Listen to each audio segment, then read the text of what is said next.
Allez, on respire. Tout va bien se passer. Nous t'écoutons. Si j'étais un super-héroïne, toutes les femmes auraient, comme vous dites, la liberté d'être soi. Il est temps de vivre. Elles pourraient choisir partout dans le monde qu'elles veulent et que la vie y vole. Moi, je voudrais qu'on parle plus de tout ces héroïnes quotidiennes. Nous tous, et vous faites. Merci. Oui, vous le faites. Christiane Collange. Bonjour, Christiane. Bonjour. Bonjour, je suis très ennuyée parce que je voulais battre des records. Parce que Emmanuel, hier, a dit il y aura des femmes jeunes, il y en aura des moins jeunes, il y aura des vieilles, il y aura des extra-vieilles. Et moi, je voulais venir extra-vieille et on m'a mis la dame assise avant. En plus, je me suis dit, moi, je voulais battre des records parce que j'ai quand même été mariée 3 fois et elle a été mariée 4 fois. Alors, je suis supposée avoir le sens de l'humour, mais elle, c'était écrasant.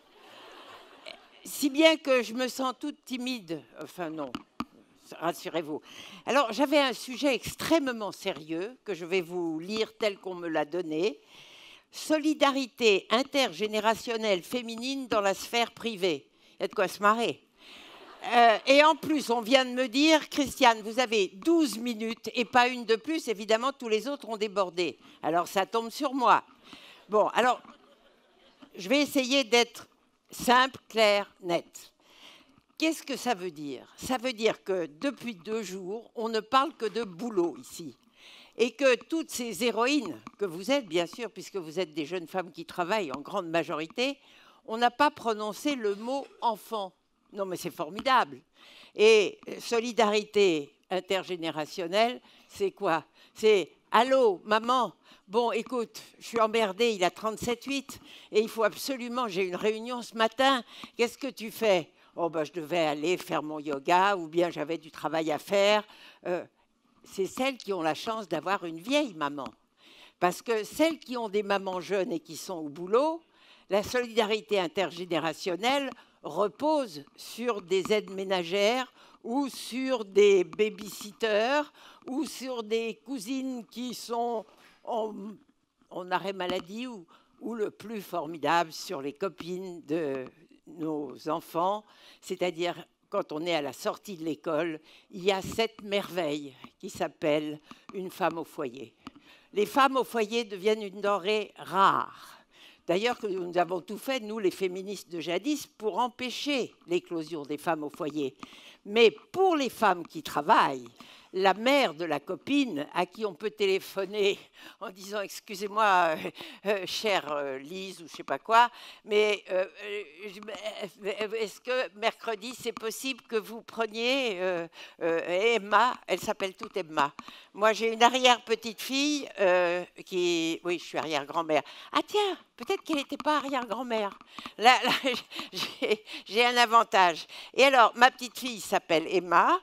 Et mon arrière-petit-fils s'appelle Nathan, et ça fait 5 ans de suite que Emma et Nathan sont les 2 prénoms les plus utilisés en France. On m'a fait ça, ils auraient pu les appeler, je ne sais pas moi, Antoine, plus du tout à la mode, ou Marguerite. J'ai une Marguerite quand même.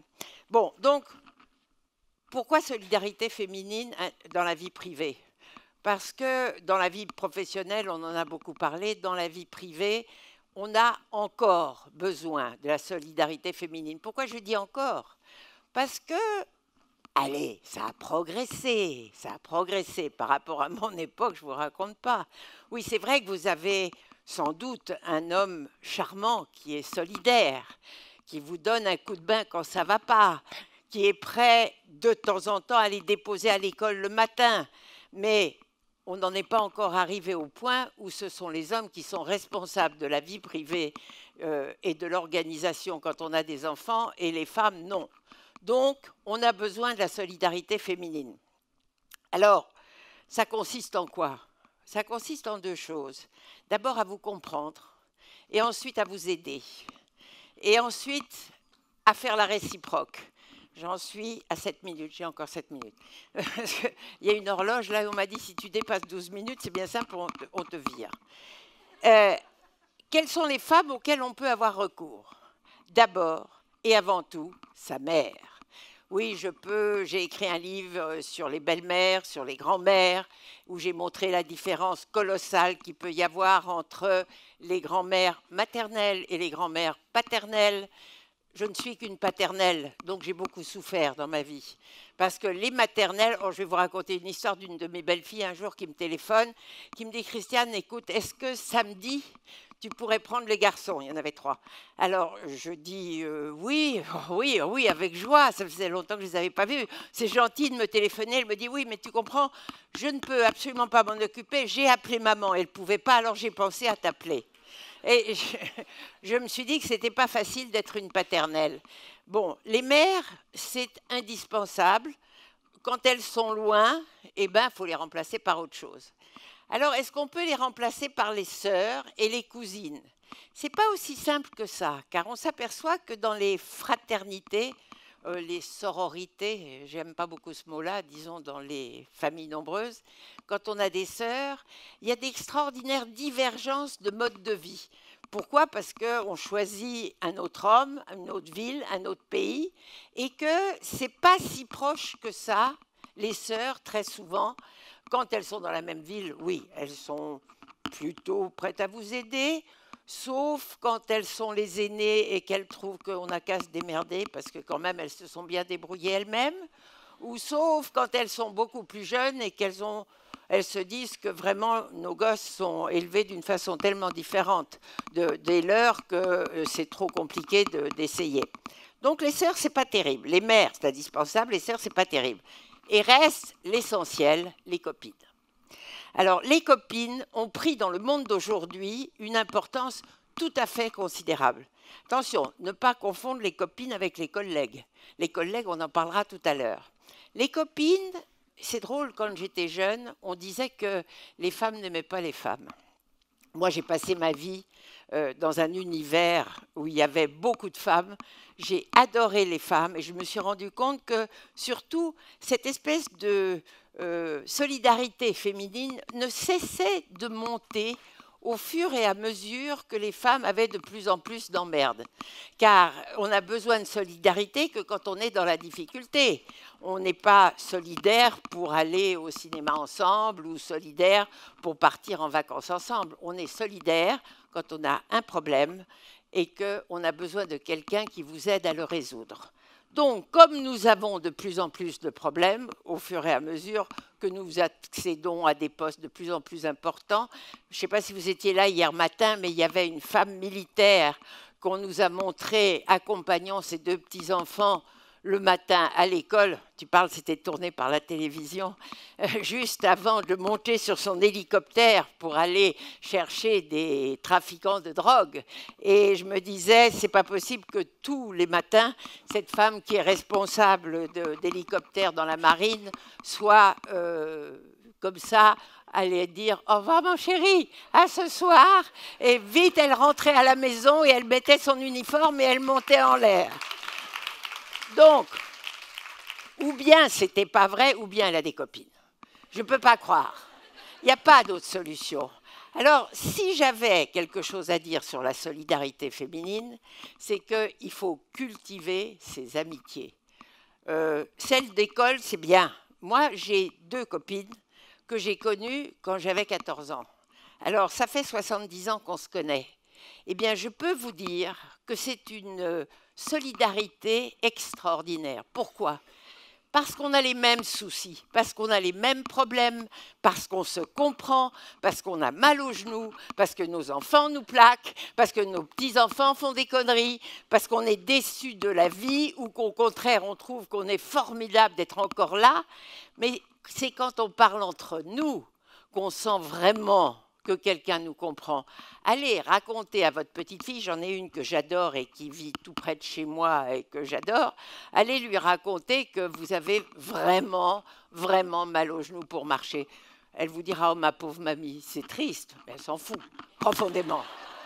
Et elle a raison. Comme quelquefois, quand je trouve qu'avec mes petits-enfants, il me reste que 2 minutes, ou mes arrière-petits-enfants, je n'éprouve pas toutes les satisfactions que je voudrais, j'essaye de me dire, comment tu faisais à leur âge? J'ai eu une grand-mère qui avait 80 ans. J'ai été immonde. Ça m'ennuyait horriblement d'aller la voir, parce qu'elle était dans un autre univers. Alors moi, c'est vrai, j'ai un smartphone. Donc, elles m'ont dressée à correspondre par SMS. Au début, j'écrivais les mots en entier, et puis elles ne comprenaient pas ce que j'écrivais. Alors, j'ai décidé de me mettre à leur langage. Et ce qui est intéressant dans la solidarité aujourd'hui, c'est que c'est nous, les vieilles, qui avons besoin de vous, les jeunes, pour ne pas nous laisser en dehors de la vie qui avance.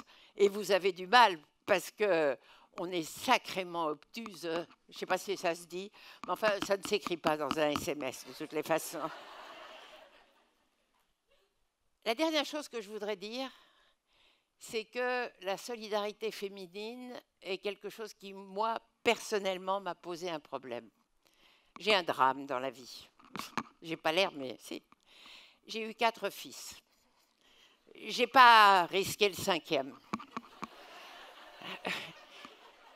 Et quand ils étaient jeunes, j'ai toujours regretté de ne pas avoir une fille.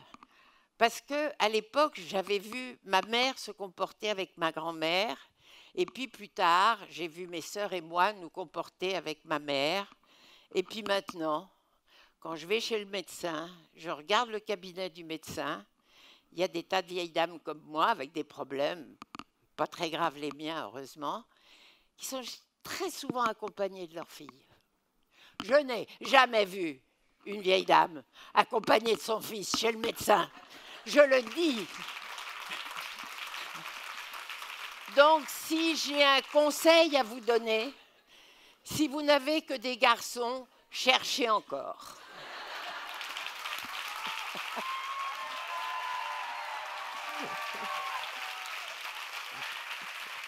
Merci Christiane, bravo. Oui, je vois. Bon, moi j'ai des filles, ça va.